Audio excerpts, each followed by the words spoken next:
Good morning students. आज हम लोग एक नया चैप्टर शुरू कर रहे हैं, वो है चैप्टर 3 द सेल। तो सेल जो है, हम लोगों का बॉडी पूरा सेल से बनते हैं। जैसे कि कोई भी बड़ा सा जो एनिमल्स है, ह्यूमन बीइंग भी हो सकता है, या एलिफेंट या टाइगर या छोटा सा कॉकरोच, सभी लेकिन सेल से बनते हैं। सेल क्या होते हैं? जैसे कि मानिए कि ये जो पूरा बिल्डिंग बनाने के लिए हम लोगों का छोटा सा एक यूनिट जो है ब्रिक, वो लेना पड़ता है। एक ब्रिक के ऊपर एक ब्रिक के पास में एक ब्रिक, ऐसे ऐसे एक एक करके खड़ा करके पूरा विराट बड़ा सा ये जो बिल्डिंग ये बनते हैं। तो ऐसे ही बड़ा सा बिल्डिंग के लिए जो छोटा सा यूनिट है वो है ब्रिक। ऐसे ही इंसान का भी इतना बड़ा सा एक फिगर बनाने के लिए जिम्मेदार है एक छोटा सा सेल। ये कोई भी लिविंग ऑर्गेनिज्म, चाहे वो प्लांट्स हो या एनिमल्स हो, सभी का लेकिन बॉडी बिल्डिंग करने के लिए जो छोटा सा यूनिट होता है वही है सेल। ठीक है, तो सेल को इसीलिए हम लोग structural and functional unit of living organism कहते हैं।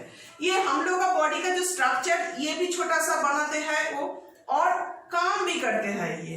लेकिन काम मतलब कोई भी काम ये कर लेते हैं। ऐसे बड़ा जो एनिमल्स होता है उसका लेकिन हार्ड एक सेल सब काम करते नहीं है, लेकिन छोटा सा जो एक सेल से बना हुआ जो ऑर्गेनिज्म होता है उसका एक सेल ही हर एक काम कर लेता है।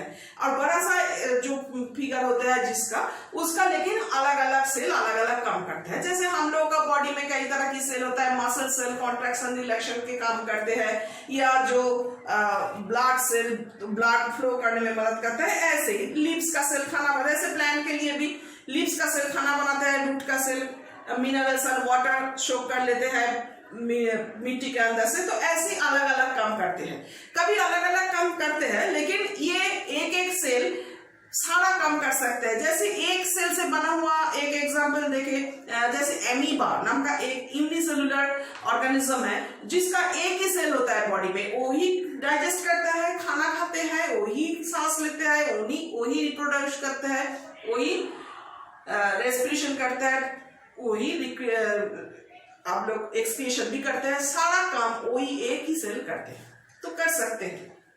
ठीक है, तो ये जो है इसको कहते हैं इसीलिए building block of life. Building block of life क्या है? Cell. Structural and functional unit क्या है? सेल। ये सेल है जो लिविंग ऑर्गेनिज्म होता है उसका स्ट्रक्चरल एंड फंक्शनल यूनिट। अब ये जो सेल, इसका डिस्कवरी कैसे हुआ? डिस्कवरी देखिए, ये जो सेल है ये बहुत छोटा सा होते हैं। हम लोग का बॉडी में भी इतना बड़ा सा हम लोग का बॉडी है, बॉडी पार्ट्स है, लेकिन एक सेल को हम लोग देख नहीं पाते हैं। खाली आंखों में इसको देखना नहीं होता है। ये देखने के लिए हम लोगों को माइक्रोस्कोप चाहिए। तो जब तक माइक्रोस्कोप नहीं आया, डिस्कवर नहीं हुआ, हम लोग सेल के बारे में कुछ जानकारी भी नहीं मिला। जब सेल के बारे में जानकारी के पहले माइक्रोस्कोप डिस्कवर हुआ, ये जो है एंटोन वैन लीएनहूक, ये एक छोटा सा लेंस लेकर एक छोटा सा एकदम सिंपल सा माइक्रोस्कोप बनाया। अब उसी से इन लोग ये पहले सेल को देख पाया। जैसे कि उन्होंने क्या देखा, उन्होंने पानी के अंदर, ये माइक्रोस्कोप के अंदर से पानी को देखा, पानी के अंदर छोटा सा कोई चीज दिखाई दिया जो कि माइक्रो ऑर्गेनिज्म था। वो इधर उधर करते रहते हैं, लेकिन खाली आंखों में उसको नहीं दिखाई दिया। तो पानी के अंदर कुछ माइक्रो ऑर्गेनिज्म इसको दिखाई दिया एंटोन वैन लीएनहूक को। तो ये लेकिन एकदम सिंपल सा माइक्रोस्कोप था, उसी से ये देखा, लेकिन ज्यादा कुछ इसमें दिखाई नहीं दिया एंटोन वैन लीएनहूक को। इसके बाद आया रॉबर्ट हुक।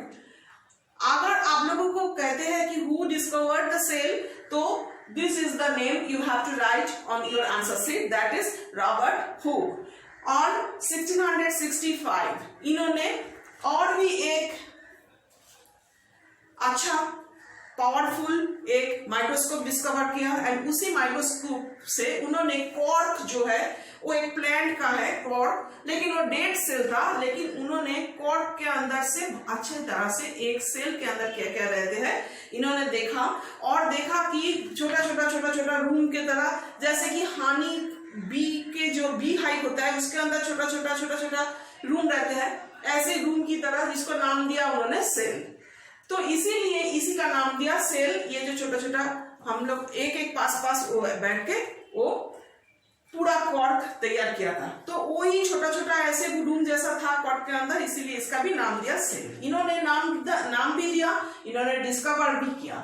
तो फिर यूनिट ऑफ लाइफ का क्या क्या खास बात हम लोग देखें कि ये है basic structural and functional unit of the life. Next है इंडिपेंडेंटली ये एग्जिस्ट कर सकता है, एक सेल इंडिपेंडेंटली एग्जिस्ट कर सकते हैं। नेक्स्ट है कोई भी फंक्शन, ये एसेंशियल जो फंक्शन लाइफ जिंदगी जीने के लिए वो कर सकते हैं एक cell. And cell most are microscopic, but बड़ा सेल भी होता है जो एक खाली आंखों में भी देख सकता है, लेकिन ज्यादा से ज्यादा माइक्रोस्कोप को सहारा लेके, पावरफुल माइक्रोस्कोप को सहारा लेके हम लोग देख सकते हैं। बड़ा सेल भी होता है लेकिन ज्यादा से ज्यादा छोटा। और हम लोगों का बॉडी जो होता है, जो चाहे जितना भी बड़ा क्यों ना हो, उसका बॉडी का शुरुआत लेकिन एक ही सेल से होता है, चाहे वो प्लांट्स का हो, चाहे वो एनिमल्स का हो, ह्यूमन बींग्स का हो, एक सेल से उसका बॉडी शुरुआत होते हैं। नेक्स्ट है ओल्ड, जो जब हो जाते हैं वो लेकिन सारा जिंदगी भर जी नहीं सकते, कुछ देर बाद, कुछ दिन बाद इसका डिफरेंट लाइफ स्पैन है, वो हम बाद में बताएंगे। तो ये मर जाते हैं, मतलब कि डेड सेल हो जाता है, डेड सेल को बर्न आउट करके नए सेल का जन्म भी होता है, ठीक है। तो रिप्लेस कर देता है न्यू सेल से, ठीक है। ऐसे ही करके लेकिन सेल रहता है और सेल का नंबर ऑफ सेल्स बढ़ जाता है और कई सेल एक साथ मिलकर टिश्यू फॉर्मेशन करते हैं एंड कई टिश्यू एक साथ मिलकर ऑर्गन फॉर्मेशन करते हैं। ओके, तो ये था सेल के बारे में कुछ जानकारी। नेक्स्ट हम लोग देखेंगे कि सेल का शेप कैसे होता है, सेल का साइज कैसे होता है और सेल का नंबर, एक सेल, एक ऑर्गेनिज्म के अंदर कितना नंबर पे सेल रह सकता है। तो पहले है शेप ऑफ द सेल। तो ये है कुछ शेप जो सेल में दिखाई देता है। तो शेप इसका कोई फिक्स नहीं होता, शेप इरेगुलर हो सकता है, ओवल हो सकता है, ऑब्लॉन्ग हो सकता है, इलोंगेटेड हो सकता है, थ्रेड लाइक भी हो सकता है। इन लोगों का नाम एक एक करके एग्जाम्पल एंड कुछ ड्राइंग हम लिखे हैं, आप लोग लिख लीजिएगा। लेफ्ट हैंड साइड में व्हाइट पेज में कॉपी में करना है।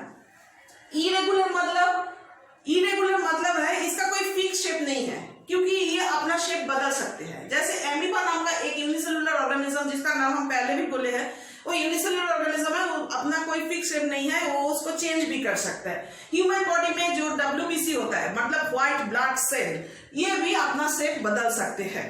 तो इसको कहता है irregular shape. Amoeba and white blood cell are the example of irregular shape cell. Next है ओवल शेप। ओवल शेप का एक एग्जांपल है क्लैमाइडोमोनास, उसका शेप ऐसे ही ओवल शेप का होता है। नेक्स्ट है ऑब्लॉन्ग। ऑब्लॉन्ग पैरामेशियम है, ऐसे ही। Elongated muscle cell, human body का मसल शेप ऐसे दिखाई देता है, लंबा सा। एंड थ्रेड लाइक, एकदम थ्रेड की तरह। हम लोगों का जो नर्व सेल, ये भी ह्यूमन बॉडी का नर्व सेल, इसका एग्जाम्पल है। तो ये था कुछ सेल जिसका इसके अलावा ये सब हम एनिमल्स में दिखाया है। प्लांट का भी सेल होता है, प्लांट का लेकिन ज्यादा से ज्यादा रेक्टेंगुलर या ओवल या राउंड शेप का होता है, ठीक है। सर्कुलर शेप का जो होता है वही होता है। अच्छा, ये भी सेल जो है, सेल के अंदर कुछ मटेरियल होते हैं, वो हम लोग बाद में क्या क्या रहते हैं वो देखेंगे, ठीक है। अभी देखते हैं साइज ऑफ द सेल क्या है। अब जैसे कि बोले हैं साइज, हम लोग खाली आंखों में इसको देख नहीं सकते, इसीलिए हम लोग यूजुअल जो स्केल हम लोग यूज करते हैं ज्योमेट्री में, उससे इसका डायमीटर भी मेजरमेंट नहीं कर सकते। इसका जो राउंड शेप पकड़ के इसका डायमीटर से हम लोग इसका मेजरमेंट लेंगे। तो मेजरमेंट करने के लिए लेकिन हम लोग का एक नया जो स्केल है उसका इस्तेमाल करना पड़ेगा। ओके, हम आप लोग जो सेंटीमीटर स्केल यूज करते हैं, सेंटीमीटर का इस साइड में जो सेंटीमीटर 1 सेंटीमीटर, उसको 10 डिवीजन किया गया है, देखिएगा, उसको कहता है एक मिलीमीटर। मिलीमीटर का भी 1000 डिवीजन करोगे तो जितना होगा वो होगा 1 माइक्रोन। माइक्रोन या माइक्रोमीटर, माइक्रोन और माइक्रोमीटर,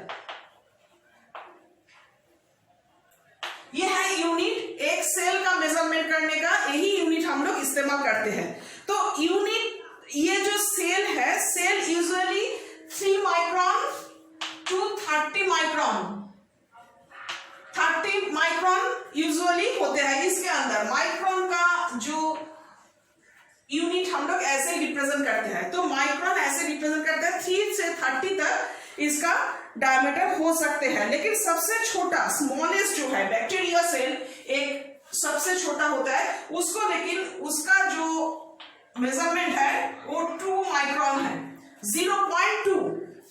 उसका जो सबसे छोटा, सारा दुनिया भर में जो सबसे छोटा सेल होता है वो है बैक्टीरिया सेल। बैक्टीरिया का एक टाइप ऑफ बैक्टीरिया जिसका सेल का डायमीटर है ओनली, मेजरमेंट ओनली 0.2 माइक्रोन, ये सबसे छोटा सेल। लेकिन सबसे बड़ा सेल जो होता है वो है, वो लेकिन खाली आंखों में भी आप लोग देख सकते हैं, वो है ऑस्ट्रिच नाम का एक फ्लाइलेस बर्ड है, आप लोग सुना है। उसका जो एग, वो सबसे बड़ा अंडा। ऐसे हम लोग घर में जो मुर्गी का अंडा होता है वो भी एक सेल है, वो भी एक सेल है, पूरा का पूरा एक ही सेल, वो भी हम लोगों को खाली आंखों में दिखाई देता है। तो सबसे बड़ा सेल कौन सा हुआ? ऑस्ट्रिच का एग। और सबसे छोटा सा बैक्टीरिया का, जिसका मेजरमेंट है ओनली 0.2 माइक्रोन। तो ऐसे ये जो ऑस्ट्रिच का एग है, ऑस्ट्रिच का एग लेकिन 23 सेंटीमीटर हो सकता है। ठीक है, ये सबसे छोटा बैक्टीरिया और बैक्टीरिया सेल, और ये है ostrich egg, egg of ostrich, ये सेल। अब यूजुअल हम लोग घर में जो मुर्गी का अंडा देखते हैं, मुर्गी का अंडा का 3 सेंटीमीटर तक होता है उसका डायमीटर। ठीक है, वो भी एक लेकिन सेल है। तो ऐसे ही साइज वेरी करता है, शेप भी वेरी करता है, साइज ऐसे होते हैं। नेक्स्ट है नंबर ऑफ सेल। एक ऑर्गेनिज्म के अंदर कितना सेल रहता है, इसका कोई फिक्स्ड नंबर नहीं है। एक सेल से भी एक एनिमल या प्लांट तैयार हो सकता है, उसको यूनिसेलुलर ऑर्गेनिज्म कहते हैं। एक सेल से जो बनता है, 1 सेल रहता है, तो उसको कहते हैं यूनिसेलुलर ऑर्गेनिज्म। और अगर एक से ज्यादा, मोर देन 1 सेल यदि अगर हो, तो मोर देन 1 सेल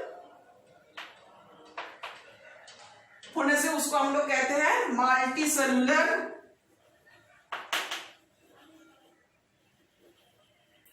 ऑर्गेनिज्म। तो unicellular organism and multi cellular organism, ये आप लोग नोट करके रखिएगा, क्योंकि unicellular organism and multi cellular organism के बारे में हम लोग बाद में भी बहुत बार इसका नाम आएगा, आप लोगों को प्रॉब्लम नहीं होगा। यूनिसेलुलर ऑर्गेनिज्म जो है उसका कुछ एग्जाम्पल देखिएगा। एमीबा जो बोले हैं, एमीबा, पैरामीशियम, क्लामाइडोमोनास, ये सभी यूनिसेलुलर ऑर्गेनिज्म है। एंड मल्टीसेलुलर ऑर्गेनिज्म मतलब कि जैसे कि ह्यूमन बींग्स भी बोल सकते हैं, और एनिमल्स के अंदर human beings, elephant, tiger, lion, कुछ भी बोल सकते हैं। एंड प्लांट्स में से व्हीट प्लांट, राइस प्लांट सभी है मल्टीसेलुलर प्लांट्स। तो ये था सारा सेल का shape and size and numbers के बारे में।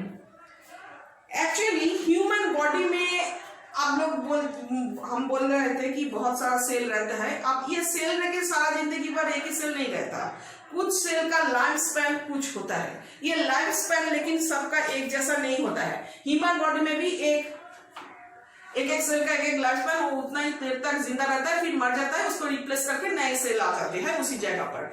जैसे कि यहाँ पर देखिएगा, हम लोगों का बॉडी में जो ये जो ट्रैक है, डाइजेस्टिव ट्रैक जहां से खाना खाते हैं, डाइजेस्टिव ट्रैक जो होता है उसके अंदर जो सेल रहता है वो लेकिन कई दिन, मतलब कि 2-4 दिन ये जिंदा रहता है, few days, very few days ये जिंदा रहता है, उसके बाद ये मर जाता है। लेकिन हम लोगों का बॉडी में कुछ ऐसा भी सेल है, जैसे कि पैंक्रियास और लीवर में जो सेल रहता है वो लेकिन 1 साल तक जिंदा रह सकते हैं।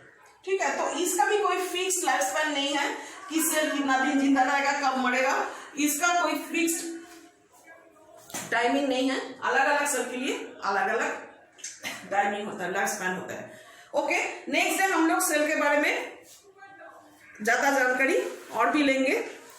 ओके, तब तक के लिए पढ़ लीजिएगा। बाय।